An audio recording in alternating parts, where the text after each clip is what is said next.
let's be honest. I mean, we have a major issue, at least in the state of Washington, I think, nationally, of affordable home ownership.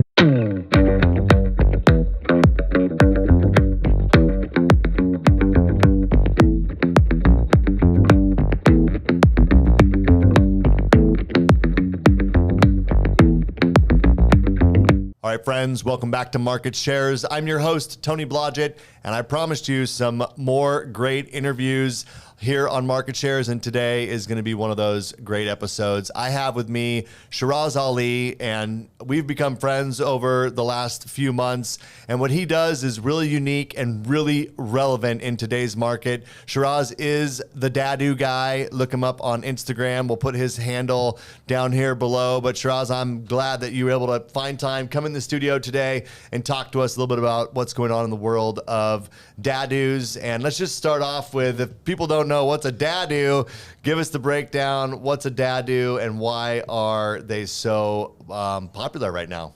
Yeah, DADUs is an acronym for Detached Accessory Dwelling Units. And in the essence of across the nation, the more commonly words are used as ADU, granny flats, casitas back in the day. So it just depends on the actual verbiage that's used. We went with DADU, and the DADU concept is because we like no shared walls. So that was the beauty of re-renting, putting it out there for multi-generational. We wanted to be that sector that it acts independently. Yeah, I mean, who wants to share walls anyway? All right, well, let's back this train up a little bit. I want to hear a little bit about your story. Maybe tell us a little bit about how you got into the construction business, because really, at the end of the day, you're a contractor. You're not only buying and investing in your own properties that you're either holding as rentals or flipping and selling, but you're also a general contractor building detached ADUs for the general public. So maybe let's talk about how you got into the construction industry. How did you become an investor in these? A little bit about your early story, if you would. Perfect, yeah. So taking it back a little bit, when I was a kid, my dad built 1,000 square foot on the back of our house. I was 9 years old, laying on top of the roof and holding a facial for him. Didn't realize that would come into effect later on in life. So really understanding that my dad was jack of all trades showed me things without me really realizing that it would impact my life today. So now becoming hindsight, coming to 2017 is when I built my first DADU, which was a garage conversion. So Pierce County, I started buying houses and saw that the financial freedom would come through rentals. And then I ended up converting the garage, first one.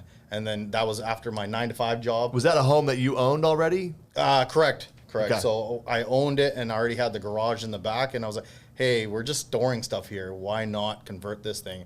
And I was seeing that other people are starting to make like offices out of it. And I was like, let's make it into a 1-bedroom, 1-bath. Let's see if this makes sense. Okay. Me and my wife took the plunge and we're like, okay, let's put our actual savings into this one and let's see what happens.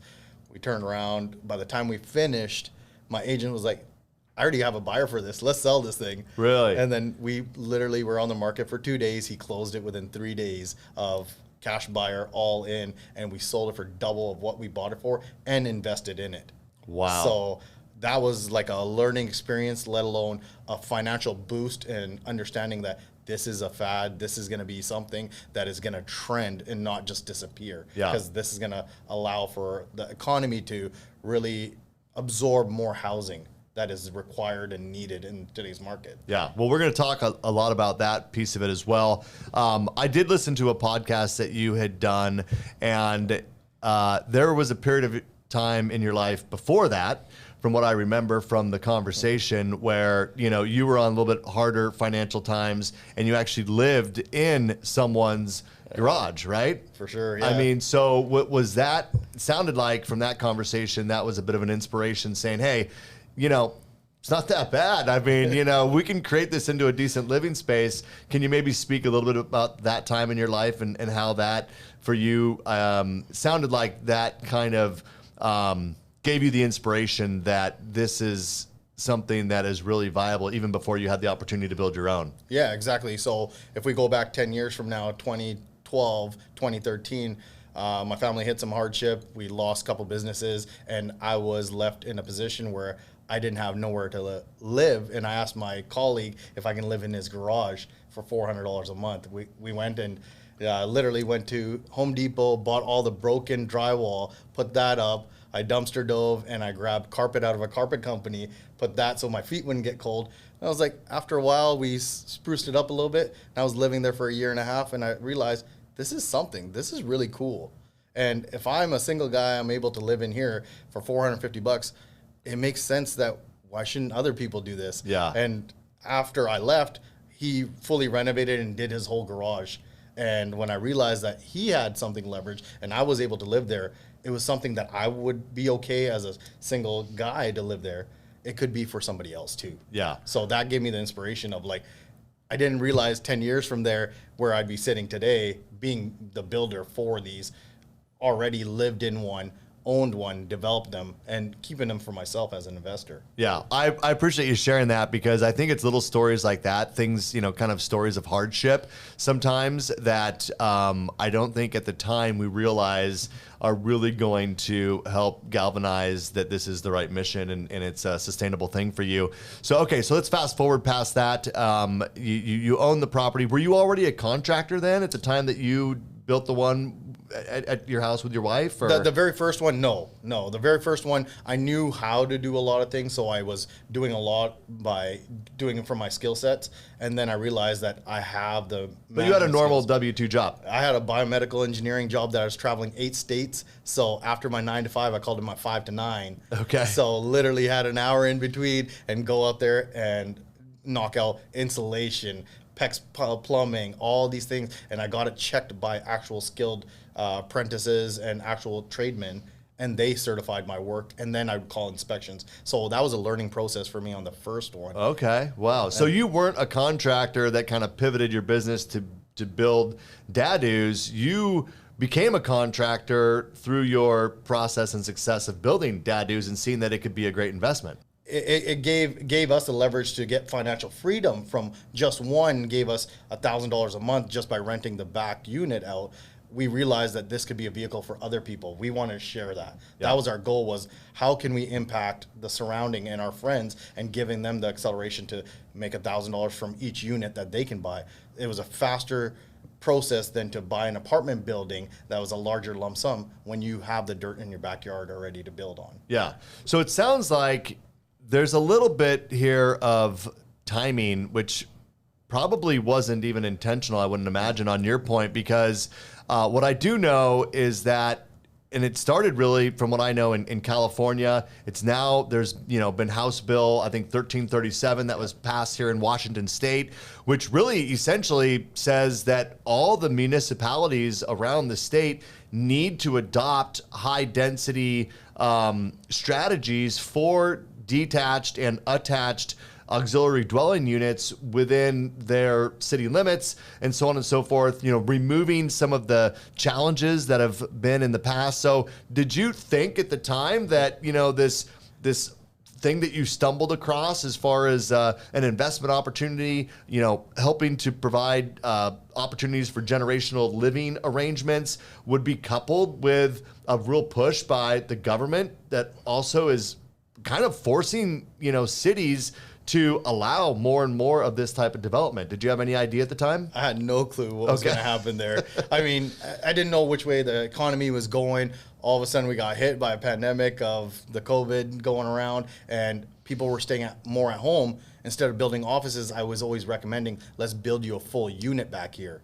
And then that started taking off, and then the housing crisis came in the news and the media all across platforms, and then jurisdictions and councils and everybody in states were looking to upzone, and like you're saying, wanted to bring in more DADUs, and the new housing bill 1337 is requiring all Washington out here, this state, to implement some sorts of more streamlined ADU, DADU actual permits. Yeah, I read a little bit about it, and it was interesting. It's fascinating.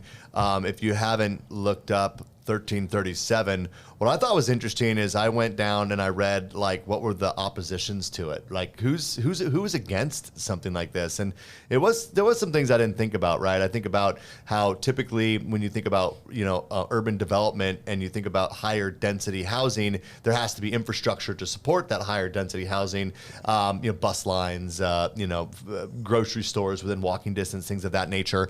And some of the opponents are like, hey, this is going to increase density in certain areas where maybe we don't have those facilities. It's just interesting to me to look at these laws and these lawmakers and kind of how they think. But let's be honest, I mean, we have a major issue, at least in the state of Washington, I think, nationally, of affordable home ownership. And how could this seems to me to be one of the best ways to provide additional housing for low to moderate income, borrowers, for families to be able to team up together and have multiple units. I mean, this seems like it's solving a lot of problems for folks with the affordability challenges that we have in the marketplace. Is that what you're seeing? Exactly what we're seeing. It's multi-generational. It's even what we've noticed is the snowbirds that used to leave are now coming back home, staying close to their families, especially with what happened in COVID. They couldn't see their families during that time. Why not build a ADA compliance DADU in your backyard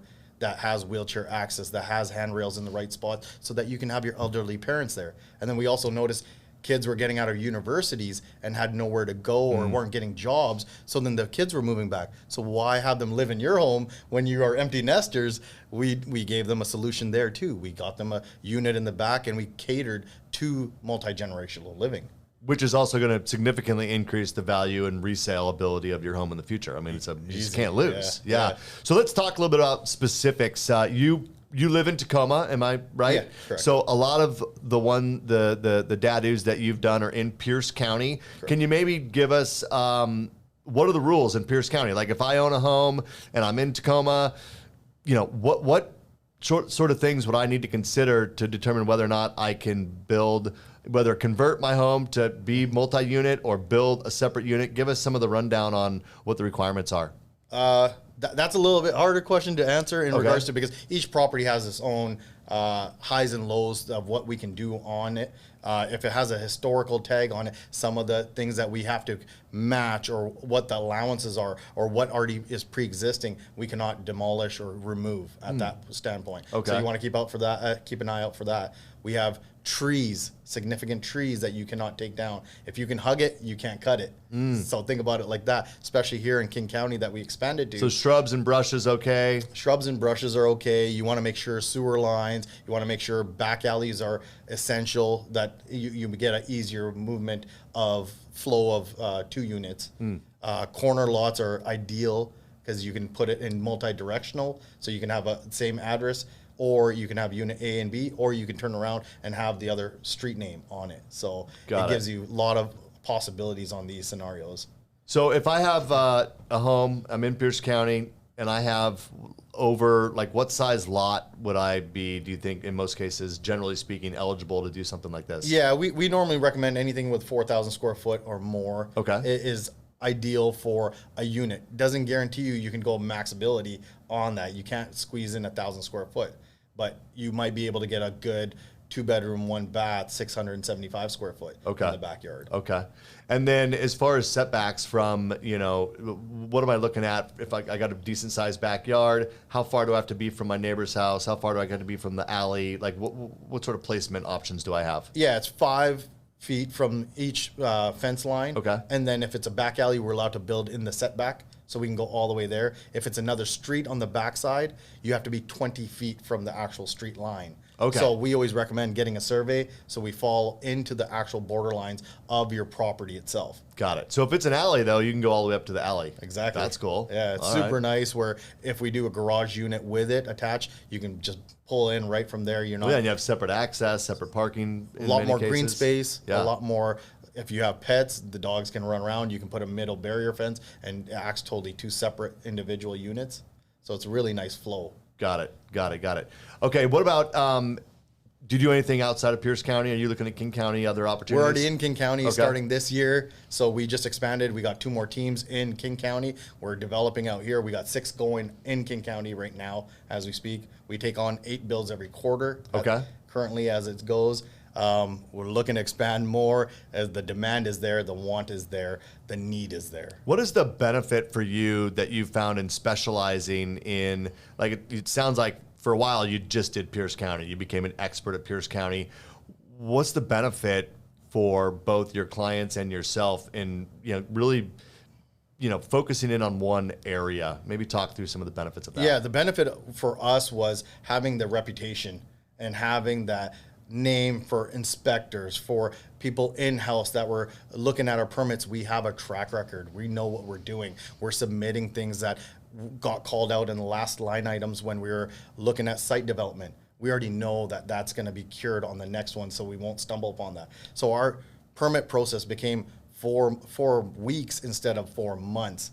It moved timelines up. We were able to execute at a faster pace.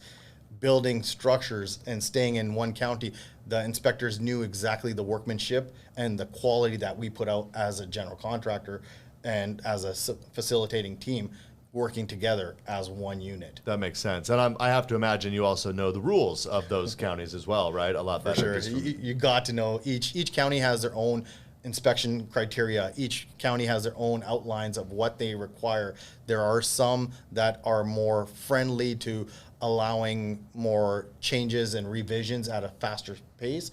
Some will be almost a full another permit set that needs to be redocumented. Right. So if I'm a homeowner, I want to build a DADU. What's the benefit of calling you and the DADU guy versus calling just any other general contractor? You've touched on a few of them, but maybe, it seems to me like there's a pretty significant difference. It's like, I want to call the person who specializes in the product that I'm doing, right? I mean, does that seem... You said the word, we specialize in this. We don't do renovations. We don't do your bathroom remodels. We won't do any of that in your main home. We are there to facilitate and put together and develop your actual DADU or a new conversion. We do garage conversions also, ADU new builds. So we're more sectored in giving you a new unit on your property itself. So by going with us compared to a general contractor, we're not jumping around. We're gonna be dedicated. You have a project manager and we have the all-in approach where we have an in-house architectural team, structural engineer, interior designer, and your dedicated project manager that knows DADUs itself for your county. Yeah, and you know where the potholes are. You know where the challenges are. You can head those off before they become issues. I can imagine nothing worse than getting started on a project and realizing, oh boy, we didn't think about this ahead of time, and now we can't finish our project, or it's not going to be the size that we thought it was, or whatever the case may be. So let's talk timelines really quick. I mean, how long does this take? I decide today, let's say I decide January 1st of 2024 that I want to build a detached ADU on my property. How long of a process should I expect that to be? So there's 2 answers to that one, because right now in Washington, there is a pre-approved programs where other builders and other architects have submitted with the city, and the build structure has already been signed off. Okay. So that moves the timeline from in King County itself from 4 to 8 weeks. And then if you're building a custom DADU, you're normally 12 to 16 weeks. Okay. We are doing it in King County right now. The last one that we just did was 2 months for a custom DADU.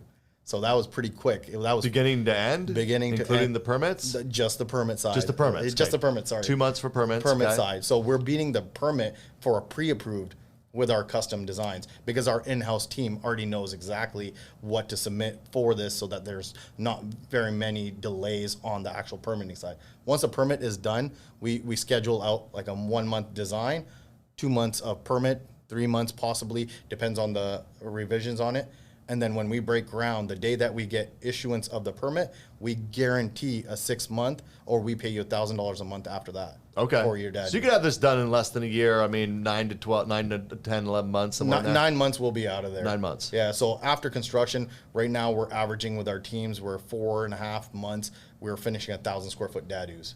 That's phenomenal. So, I think about 1,000 square foot. I mean, what am I fitting in 1,000 square foot? I mean, most of us are used to a standard home, maybe larger than that.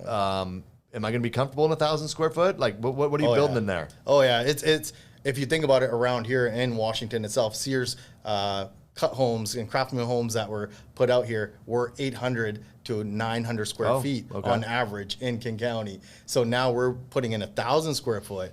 It gives you 3 bedrooms, 2 baths. We can customize. It depends on the room layout and what you want. Some of them are 2 master bedrooms, and then you have a powder room downstairs. Good flow, open concept, 10-foot ceilings, vaulted ceilings on the top level, carports, garages, overhead balconies if you have views looking at the lakes and the oceans and the sounds of our beauty that we have in Washington. Now, covered outdoor space not included in the square footage, right? Or is it? No, it's not, but it's obviously accounted for because there's a lot more that goes to waterproofing, making sure the membranes and the actual layout of what it's needed. But you could get some nice outdoor space without taking away from your 1,000 square foot. Yeah, 100%. I love that. So you got like patios. We do French doors that sit out and sit in a different configuration that feel secluded. You feel quiet and you feel like you own the actual home sitting there. Okay, so in Pierce County, just to summarize, you can build 1 DADU. Right now. 1,000 square feet. Correct. Okay. Maximum. I know that in Everett, which is where our office is, I know the rules here in Everett is you can build 2,000 square foot detached ADUs on your lot. I don't know the exact lot size. I think if it's a conforming, if it's a legal lot and it'll fit with the setbacks, you can do 2. That's amazing. We were just talking to a friend of ours in the hallway who was talking about some of the new density, building codes in Spokane, Washington, where, he was saying that a 6,000 square foot lot had to have a minimum of 4 units on it. Look, I bring that up because the reality is what we're going to see now and in the future is a big push by, it's not just here in Washington, but all of our local municipalities over the next 2 years, in my opinion, because of 1337, are going to be adopting, rules and policies and streamlining the process because they're required to by law of making it easier to build these detached ADUs. It's a big thing moving forward, both I think for investors who have the capital to maybe buy some homes, build the ADUs, and then sell these to families that need that multi-generational solution, or for individual homeowners to help build wealth, create rental income. I mean, gosh, the limits, it's like limitless. Yeah. Seems like a really, really huge opportunity. Okay, so financing. What are you seeing? This is probably one of the biggest challenges. It's actually how we met, right? I mean, I've worked with you on financing some of these projects. What are you seeing homeowners do in order to free up the money to build a DADU? And then I'll talk about some of the things that I see out there available as well. Yeah, so we have literally seen it all. We've seen people taking out their 401ks to fund these. We've seen HELOCs, which is a huge play because the run that we've had and we've been fortunate on the appreciation on your home has a lot of equity. And if you can utilize that and actually build, that is a huge component. We talk about financing within our first 2 conversations when I'm doing consulting for the actual DADU process.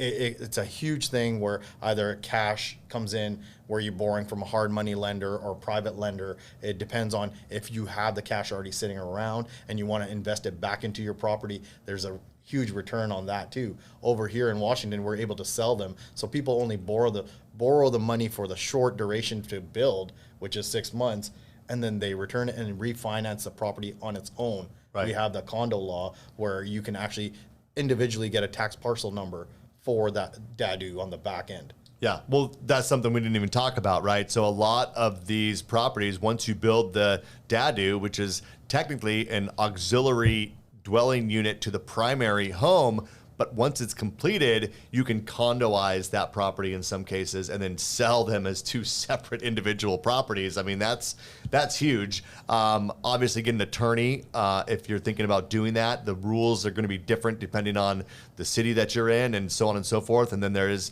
the potential, there can be other consequences as far as financing goes when you're thinking about a condo, because now you essentially are part of a condo. There has to be some sort of a homeowners association that governs some of the the things around that. So keep that in mind if you're going to go that route.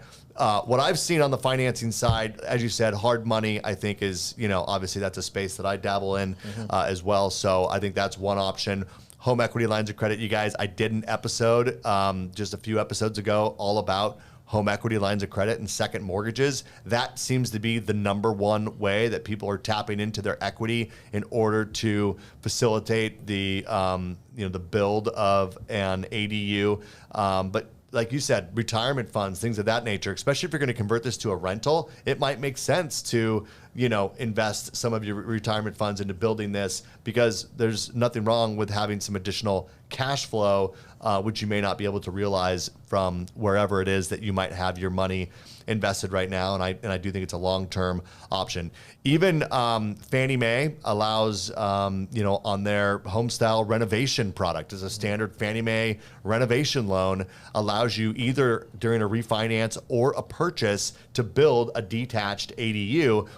Biggest challenge there is going to be you have to have the permits in hand. So if you're using it for acquisition, that can be a challenge. So pro tip to those of you that are sellers out there or real estate agents that are working with sellers, maybe consider getting your lot ready for a DADU. Even if you don't want to do the investment and build it because you got to move sooner, maybe get it ready, maybe get the plans in place, maybe have that as part of your selling strategy to consider. So there are some financing options out there. I did talk to a friend of mine who's a regular on our show here, Anton Stetner, who's a local real estate agent. He was saying that, and he's currently building DADUs. He's an investor. I mean, this is something that a lot of people are keying into. He said that some of the local banks are starting to recognize this as a need and coming up with some niche loan products to help facilitate the construction of DADUs, where they will base the appraised value on the future appraised value after improvements, allowing you to get a little more creative on how you tap into your equity and finance these. So I think this continues to grow. I think there becomes more and more options to help facilitate these. What didn't we touch on here that you wanted to make sure that you got out on this podcast? Anything you could think of that you think the audience would need to hear about DADUs? Yeah, everybody wants one, everybody needs one, and it should be a consideration for an investment vehicle or a play for your family as a financial gains for you. But at the same time, you need to understand what is doable on your lot. Get a specialist. Yeah. Get somebody that can analyze your property correctly. Get a team that knows the process. There are a lot of general contractors out there. Not every general contractor is the right fit for this build. A lot of people can do it. A lot of people are tackling it. But I also call myself the DADU rescue. I've gone out there and seen what happens when contractors overwhelmed, or they leave your project high and dry, or even don't even start it and take the money and take off. So you got to be buyer beware. Got to make sure that you're finding the right team that you're feeling comfortable with, and making sure that you're getting the finances. Talk to your local banks. Talk to the bank that you already have a mortgage with. They're going to see that this value of the product that you're already financed with them is going to be more return on their actual investment. They would want to lend more. They would want to refinance with you and actually keep that on their portfolio. So why not speak to what you already have? Yeah. So if you have questions on the mortgage side, reach out to a local trusted mortgage professional. If you have questions, for Shiraz and his team, we're going to put his contact information, around this video so you can reach out to him.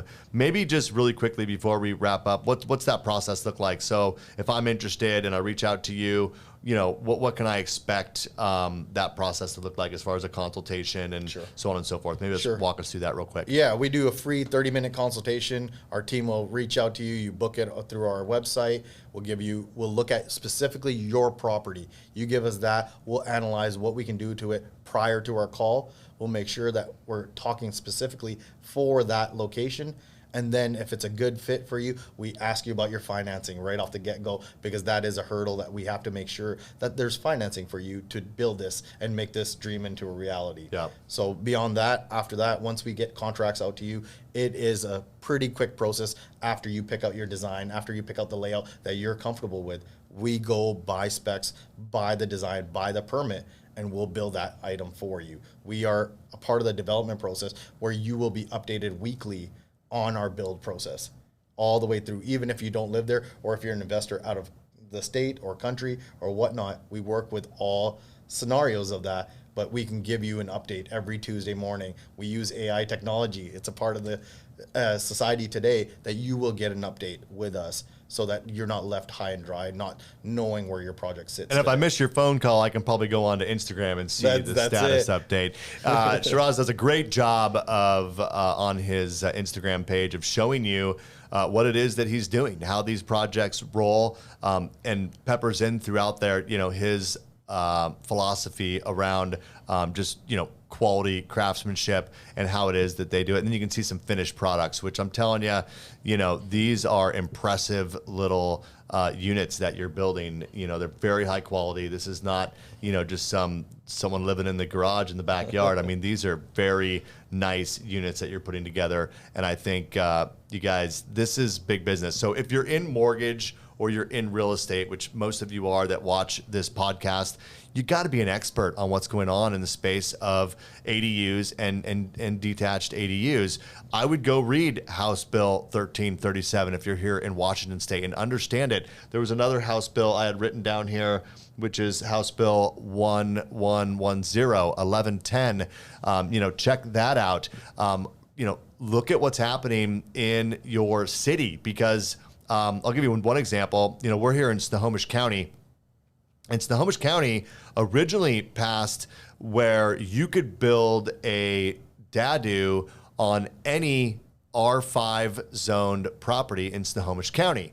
That's the rule as of today. However, that ruling was challenged. I understand from a company called FutureWise sued Snohomish County, and they had some concerns because they said any property that was in R5 zoning and was a legal lot. Well, sometimes there are lots that are currently in R5 zoning, but they are much smaller than 5 acres. So they revised that policy. And had you known this earlier this year, you could have purchased a lot in Snohomish County that was R5 zoned and no problem, built an ADU. As of December, like this month, like next month, this month, December of 2023, they have closed it off to where it has to be at least 200,000 square feet in Snohomish County, in the R5 zoning. So basically about 4.5 acres, and you can do a detached ADU. You gotta know